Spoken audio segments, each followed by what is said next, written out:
The war between Kiunjuri and the NGOs Coordination Board took a legal twist after the Fazul Mohamed-led board, which has since been dissolved, headed to court to seek legal redress. They claim that Mwangi Kiunjuri has overstepped his mandate and usurped powers belonging to President Uhuru Kenyatta in dissolving the NGOs Coordination Board.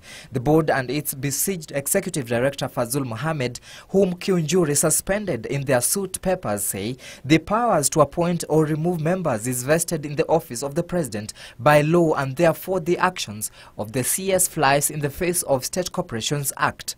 This even as the National Council of NGOs came to the defense of Devolution Cabinet Secretary Mwangi Kiunjuri against claims of bribery, claiming Delphine Bram Christopher, who made the allegations, is not one of their members.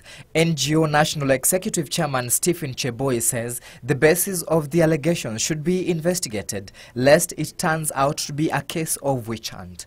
Separately, a Nigerian who was deported from Kenya 3 years ago on suspicion of being a drug baron has been sentenced to 3 years in prison. Emmanuel Luvemba, who was deported alongside controversial businessman Anthony Chinedu before sneaking back to the country. He was sentenced on account of being in the country illegally and flouting immigration directives that required him to stay away. He had argued that he returned to Kenya to touch base with his wife and children. Finally, former National Housing Corporation boss and 5 senior officials who had been charged with illegally allocating their spouses houses have been acquitted. Former NHC Managing Director James Ruitha was charged alongside Company Secretary Elizabeth Mbogwa, Finance Manager Manasseh Wandabwa, Technical Manager Bernard Dogola, Legal Officer William Keitani, and Chief Estates Officer John Agutu. The accusations ranged from abuse of office to failure to disclose their private interests in allocating the houses to their spouses and relatives.